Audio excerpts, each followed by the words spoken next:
Good morning, everybody. It's your boy Keen, and welcome to today's second blog. For this preview, we need to talk about the Big Ten championship between number 12 Nebraska versus Wisconsin. Now, I'm going to start things off with Nebraska. They're led by an improved quarterback in Taylor Martinez, who's having his best season yet as a junior throwing the football. 2,400 yards passing, 2,483 to be exact, 21 touchdowns and 8 interceptions compared to his previous seasons where he failed to pass for over 15 touchdowns. He had a great offseason hiring a quarterback coach to help him with his mechanics, and he improved a lot this season. I'm very proud of this kid, and he's also running the ball effectively, 833 yards rushing and 8 touchdowns. He's a big-time dual-threat quarterback, but he needs to work on the turnovers just a little bit better, but he is improving. He just needs to not fumble the football in this matchup, but I'll talk about that a little bit later. Now, a couple of players around Martinez that I need to talk about. Starting with Amir Abdullah, who rushed for over 1,000 yards this season and 8 touchdowns to replace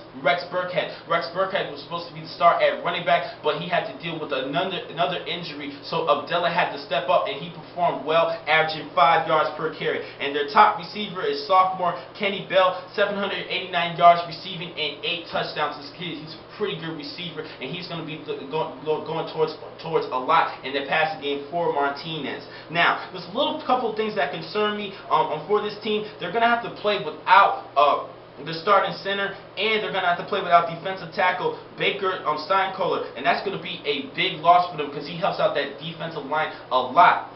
Now, speaking of the defense, they do have one stud that you guys need to look at, and that is Eric Martin with 8.5 sacks, third in the Big Ten. He's going to try to get to quarterback Kurt Phillips against Wisconsin in this game. He's a good defensive line that leading the defense to 22.6 points allowed per game. Now, that's pretty much all I need to say about Nebraska. I'm going to head over towards Wisconsin. Now, they're led by All-American candidate and Doak Walker Award candidate Monte Ball, over 1,500 yards rushing, and he actually was the nation's leading rusher last year. He's a great running back, breaking a lot of FBS records, including touchdowns, and he's up in the charge for Wisconsin for most rushing yards. He's definitely not going to pass Ron Dane, but he's still one of the great running backs in Wisconsin history. I'm actually looking forward to see how well he performed at the NFL Combine, to see where he will be projected for next year's NFL Draft. He's a great running back. Now, at the quarterback position, they're going to rely on third-string quarterback Kurt Phillips. He has a little bit of experience. He's going to have to step up in this game. He has just under 400 yards passing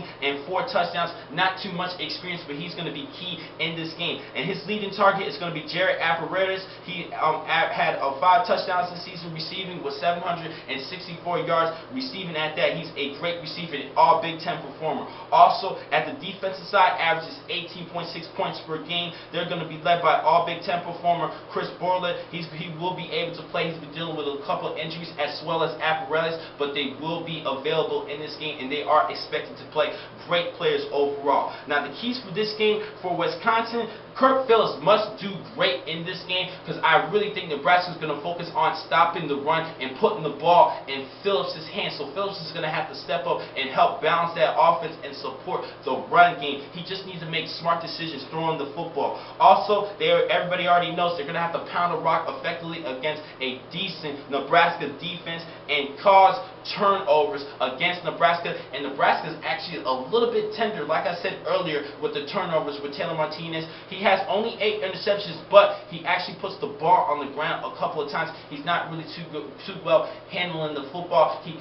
This team of Wisconsin can cause some fumbles against Nebraska, so Nebraska cannot commit any turnovers. Now, for this game, this is going to be a very hard pick for me, because Taylor Martinez and this Nebraska team is going to have to play without their starting center, which means Mark Pelini, head coach Bo Pelini's nephew, as well as Cole Pensick is going to be fighting to see who's going to start at center. That's going to be key for that offensive line, because the anchor for the offensive line for the majority of the time is that center, because he's the one that's going to call the reads out and tell people who his teammates should block. And that center position is very important for the quarterback. He's going to have to connect with Taylor Martinez in snapping the football and making the reads for the entire offensive line, and that's going to be a tough loss. But I'm still going to go with Nebraska in this game, because the battles between both quarterbacks, Kurt Phillips and Taylor Martinez. Well, Martinez being more athletic and better throwing the football and with more experience than Kirk